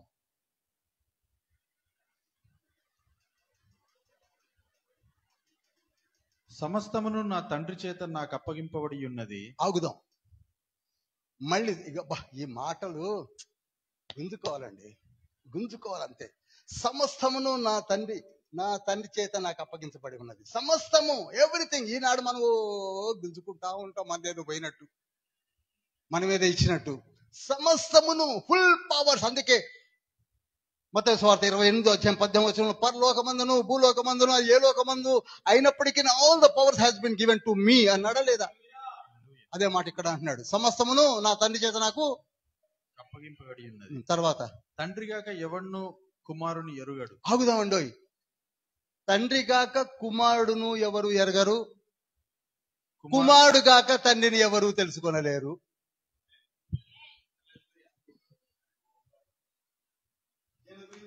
ఈయన చెప్పాలి, ఈయన గురించి చెప్పాలని ఈయన చెప్పాలి. That is inter related power. మనమే ర్యాంకులు వేసుకున్నాం. చిన్న దేవుడు, పెద్ద దేవుడు, నంబర్ 1, నంబర్ 2, నంబర్ 3, దాని మీద గుద్దులాట, 3 పొయ్యిలు. No no no, is coequal. Is inter dependent.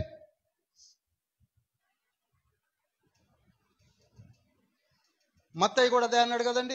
Note చేశారా? 11వ అధ్యాయము 20. మరి లూకా ఏమన్నాడు? 10వ అధ్యాయం 22వ వచనం.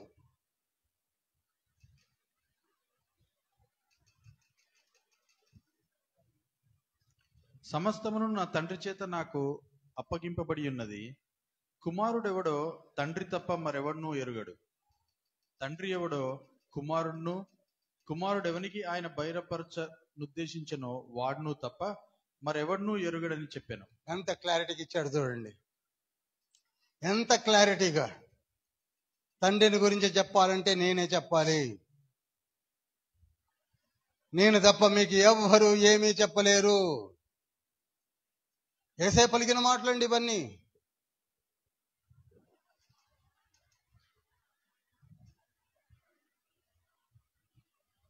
క్లారిటీగా చెప్పేది ఎవరు? యేసయ్య. యేసయ్య. ఎవరండి? యేసయ్య. యేసయ్య గురించి చెప్పాలంటే ఎవరు? తండ్రి గురించి చెప్పాలంటే ఎవరు? మరి మనిద్దరం కూర్చొని మాట్లాడుకుంటే ఏమొస్తుంది?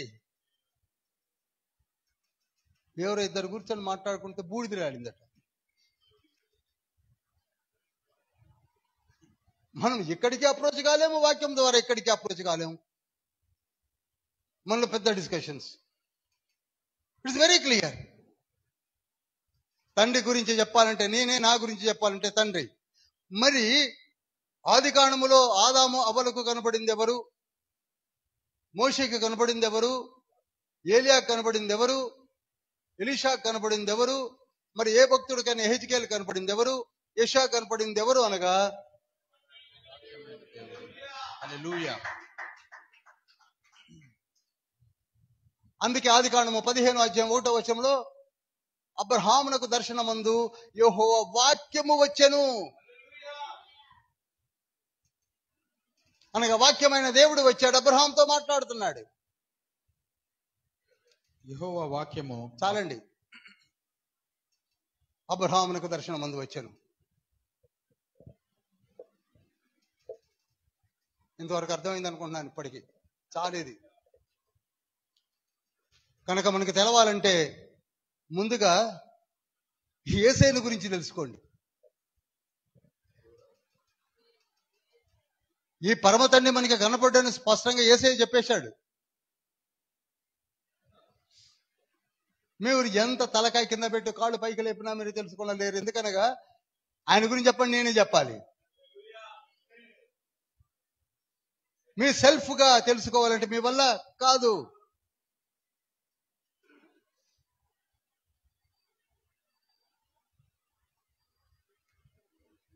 ఇందు నిమిత్తమే కదా నేను వచ్చి ఉంటేనని ఒక తాట అన్నాడు. మీకు తెలియజెప్పాలని నేను వచ్చాను. నన్ను వదిలిపెట్టకుండా వెతుక్కుంటారు ఎందుకు? ఎవరో మన కొడుకు అమెరికాకు పోయాడటండి. పోయి తల్లిదండ్రులకు ఒక ఉత్తరం రాశాడు. అమ్మా, నేను క్షేమంగా ఉన్నాను, నేను ఇండియాకు వస్తున్నాను, మీ దగ్గరికి వస్తాను, మహా పడితే ఇంకొక వారం 10 రోజులు వచ్చేస్తాను, నాకు ఫ్లైట్ టికెట్స్ అన్ని కన్ఫర్మ్ అయిపోయి వచ్చేస్తున్నాను అని లెటర్ రాశాడు. అక్కడ పరిస్థితులు అన్నీ రాశాడు, ఏమేమి ఉన్నాయి, ఎలా ఉంది అంతా. అనుకున్నట్టుగా వారం రోజులకి వచ్చాడు. ఎవరు? కొడుకు. మన పోస్టల్ డీలో ఎప్పుడు ఉంటుంది కదండి పాపం. అక్కడ పోయి చివరికి ఈయన వచ్చిన తర్వాత 1 గంట తర్వాత పోస్ట్ మ్యాన్ వచ్చి అమ్మా నీకు ఉత్తరం అన్నాడు. ఆ ఉత్తరాన్ని పట్టుకున్న తల్లి పోయి పరిగెత్తుకొని తీసుకొని వచ్చి చూస్తే ఎవరంటే ఈయన రాసిందే. గబగబ చింపి చదువుతుందట. అమ్మ నా మాట ఏమంటే ఆగ్రా, నేను చదువుతా అంటుంది. అసలు రాసిన వాడే వచ్చి ఎదురు కూర్చుంటే,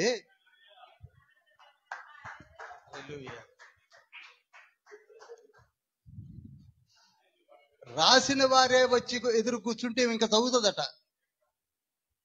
అలానే రాసిన తండ్రి మన ఎదురుగా వచ్చి చెప్పుతుంటే నువ్వేంటో వెతుకుంటానంటావేంటి?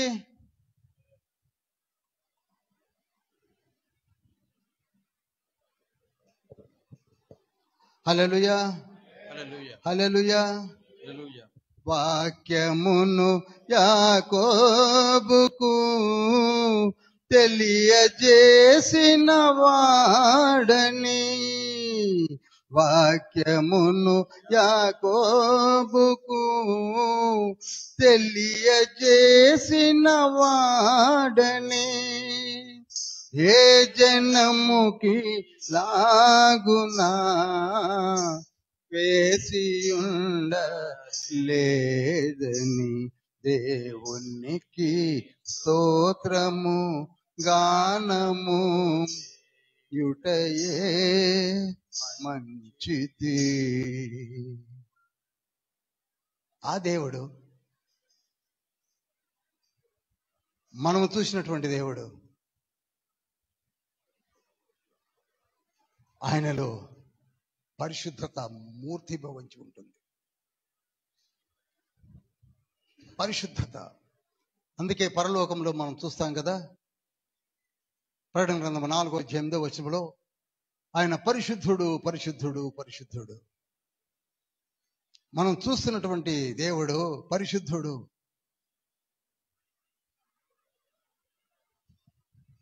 యెషయా గ్రంథం 6:3 కూడా ఆ సెరాపులు ఏమంటున్నారు? పరిశుద్ధుడు పరిశుద్ధుడు పరిశుద్ధ. Same words. ఎందుకు రిపీట్ చేస్తున్నారు? ఎందుకనగా మన తండ్రి పరిశుద్ధుడు, ఎవరూ లేరు. There is no other God like this. పరిశుద్ధుడు. మొదటి యోహాను పత్రిక 1:5 మేమాయన వలన విని మీకు ప్రకటించు వర్తమానమేమనగా, దేవుడు వెలుగై ఉన్నాడు, ఆయన యందు చీకటి ఎంత మాత్రమునూ లేదు. ఆగండి. ఈ దేవుడు ఏమై ఉన్నాడండి? వెలుగు.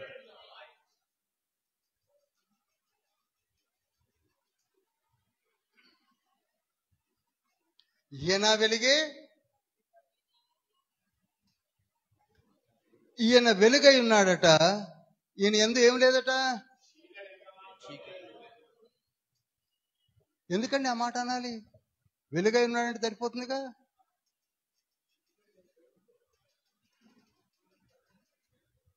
ఆ వర్డ్ ఎందుకు వాడాల్సి వస్తుంది అనగా, there is no negativeness in the God. హల్లెలూయా. చీకటి అనేది నెగటివ్ ఫోర్స్. ఇది మళ్ళీ మీకు ఎప్పుడైనా చెప్తాను. వెలుగు అనేది దేవుని యొక్క గుణలక్షణము. ఆయన ఎక్కడ ఉంటే అక్కడ వెలుగు ఉంటుంది. ఈనాడు బైబిల్ చదవండి చదవండి, బైబిల్ స్టడీకి రండి రండి, బైబిల్ని మీరు ఆస్వాదించండి అని ఎందుకు చెప్తున్నానంటే, బైబిల్ లేఖనాల్లో ఏమున్నది? వెలుగున్నది. ఈ లేఖనాల్లో వెలుగున్నది.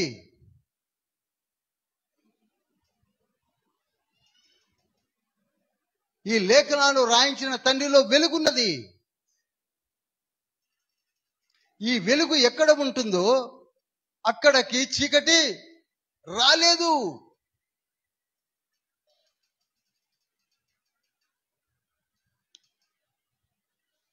అదే యోహాను సువార్త 1:5 ఏమనుంటుందంటే, darkness trying to enter into the light but it does not comprehend it అని ఉంటుంది ఇంగ్లీష్ లో. ఆ చీకటిలోనికి ఆ వెలుగులోనికి చీకటి రావాలని ప్రయత్నం చేస్తుందట. కానీ ఆ చీకటి రాగలదా? చెప్పరేమండి.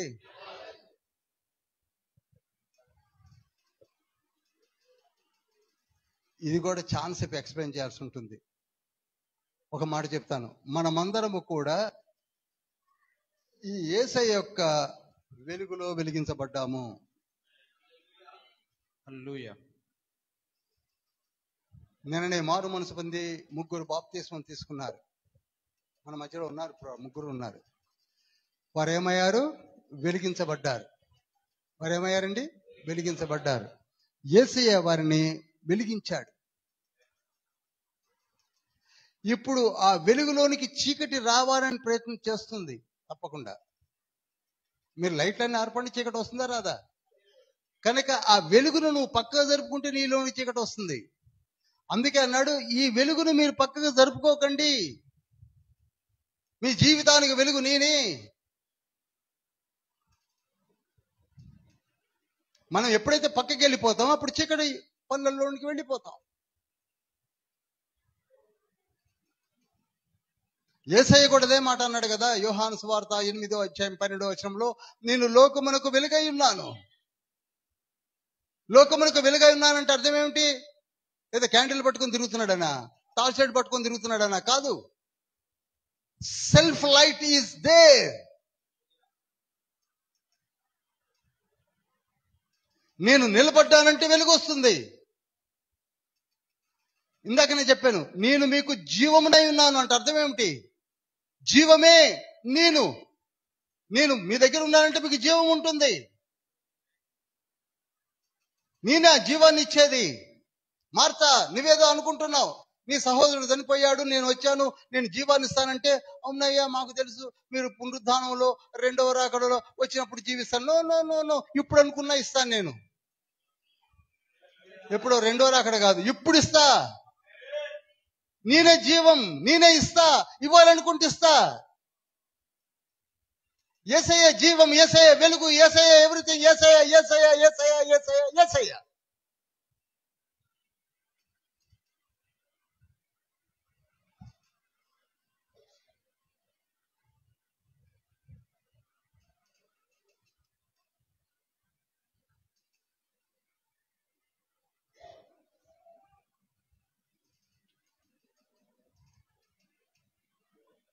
పునరుద్ధానము ఎలా వస్తుంది?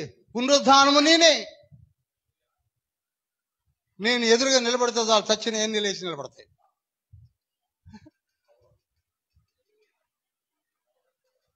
జీవము నేనే, వెలుగు నేనే. నీ వ్యాపారాలు దెబ్బతిన్నాయా? ఇదిగో నేను మీ మధ్యలో నిలబడితే వ్యాపారాన్ని మెరుగుపడతాయి. నువ్వు జబ్బుతో ఉన్నావా? నేను నీ మధ్యలో నిలబడితే నీ జబ్బులన్నీ ముఠమాయం అవుతాయి. నీ కుటుంబం నశించిపోతుందా? నేను వచ్చి మీ మధ్యలో నిలబడితే నీ కుటుంబం బాగుపడుతుంది. అన్నిటికీ మూలము నేనే.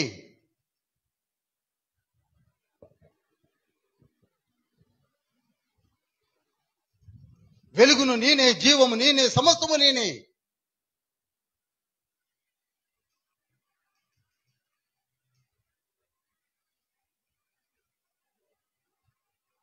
అందుకే దేవుడైన యేసయ్య తన స్వభావమునకు లేక తన అభీష్టమునకు విరుద్ధముగా ఏది చెయ్యడు. హల్లెలూయా. ఇది నోట్ చేసుకోండి. దీని మీదనే మొత్తం ఆధారపడి ఉంది.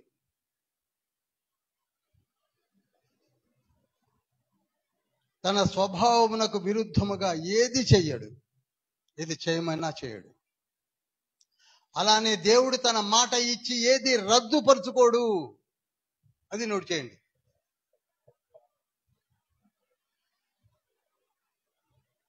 అనగా వెనక్కి తీసుకోడు.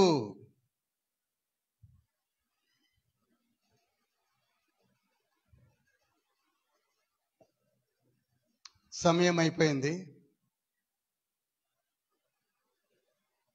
నెక్స్ట్ వీక్ అసలు వెలుగుకు చీకటికి ఉన్న వ్యత్యాసం తెలుసుకోవాలి.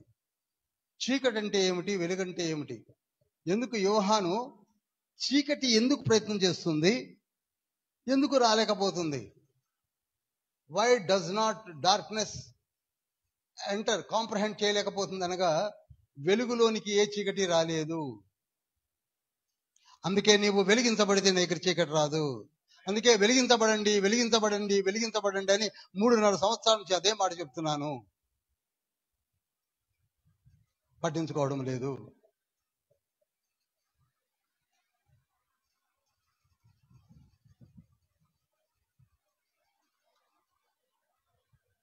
వచ్చే వారము what is difference between darkness and light.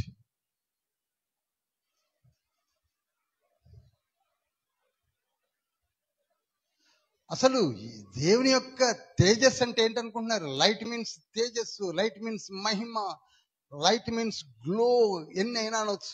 అసలు దేవుని యొక్క ఎగ్జిస్టెన్సే లైట్, గ్లో. అందుకే మారు మనసు పొంది నీతిగా జీవించే వాళ్ళ బిడ్డల ముఖాలు వేరుగా ఉంటాయి, చీకట్లో తిరిగే ముఖాలు వేరుగా ఉంటాయి. ప్రసంగి గ్రంథం 8వ అధ్యాయం 1వ వచనంలో ఉంది ఆ మాట.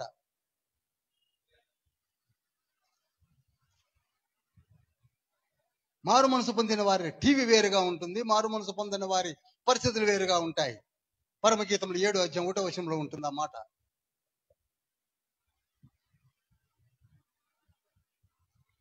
మనుషుల జ్ఞానము వారి ముఖమునకు తేజస్సునిచ్చు. వద్దండి, నోట్ చేయండి, టైం లేదు నాకు, ఓన్లీ 2 minutes చూపిస్తుంది. ప్రియులారా, బాగా చదవండి. యోహాను సువార్త మామూలు సువార్త కాదు. ఎక్కడ మనము 5 వచనాల్లో 3 వచనాలు ఏమో ధ్యానించామంతే. ఆయన మూలముగా సమస్తము కలిగాను. ఏమేం కలిగాయి?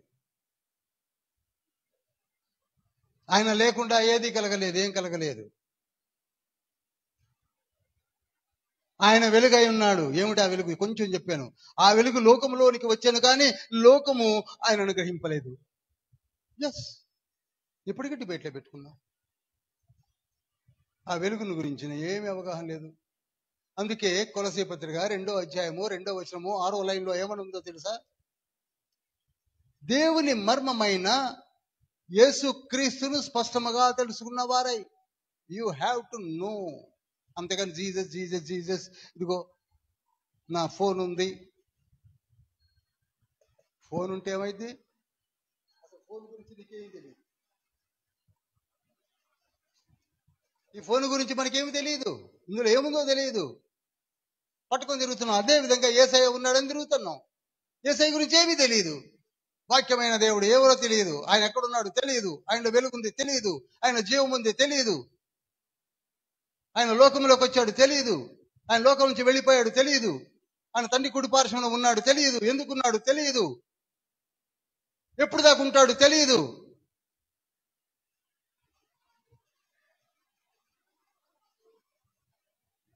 లేచి నిలబడదాం.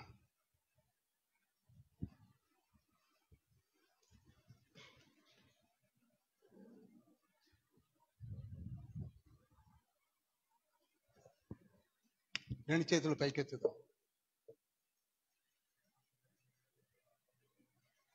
దేవదేవుడు మనతో మాట్లాడిన ప్రతి మాటను ఒక్కసారి ఆలోచించండి. ఒక్కసారి ప్లీజ్. ప్రార్థన అనగా 2 చేతులు పైకెత్తాలండి, పార్టిసిపేట్ చేయాలండి.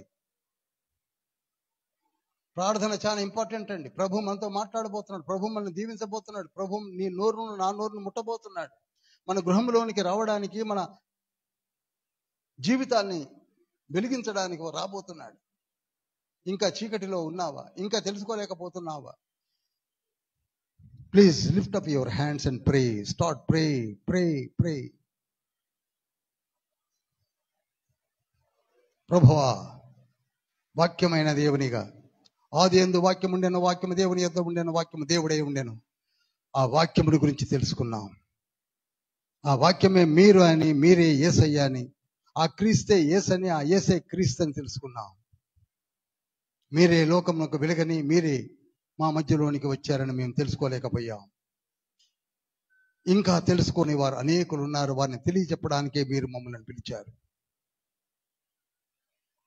మమ్మల్ని మార్చండి, మా స్థితిగతులను మార్చండి, ఆత్మకార్యములు జరిగించండి, లోతైన విషయములు తెలుసుకున్నట్టుకు మాకు కావలసిన శక్తిని అనుగ్రహించండి, మమ్మల్ని బలపరచండి. నిమిత్త మాత్రము బలహీనము మానవ మాత్రులుగా ఉండి తెలుసుకోలేకపోతున్నాము, సరిగ్గా చదవలేకపోతున్నాము తండ్రి. మీరే మా చేత చదివించండి, మీరే చదివించండి యేసయ్య, బోధించండి యేసయ్య, మరలా బోధించడానికి కావలసిన శక్తిని, జ్ఞానమును అనుగ్రహించండి యేసయ్య. హల్లెలూయా, హల్లెలూయా, హల్లెలూయా, హల్లెలూయా. మేము సిద్ధంగా ఉన్నాము. జీవితాంతం వరకు సేవ చేయాలని అనుకుంటున్నాం. మీరే మమ్మల్ని నడిపించండి, మా కుటుంబాలను దీవించండి, మా గర్భఫలమును ఆశీర్వదించండి. చంటి పిల్లలు, చిన్న పిల్లలు దీవించి ఆశీర్వదించమని, మా ప్రార్థన ఆలకించమని, మీరు మాకు ఇచ్చిన సంఘమును దీవించమని, సంఘ పెద్దలను ఆశీర్వదించమని, బైబిల్ స్టడీని కూడా దీవించమని యేసయ్య ప్రశస్త నామములో ప్రార్థిస్తున్నాం పరమ తండ్రి, ఆమేన్. పరలోకమందున మా తండ్రి, నీ నామం పరిశుద్ధపరచబడును గాక, నీ రాజ్యం వచ్చును గాక, నీ చిత్తం పరలోకం నెరవేర్చబడినట్లు భూమి అందు నెరవేర్చబడును గాక. మా అనుదిన ఆహారం నేడు మాకు దయచేయి.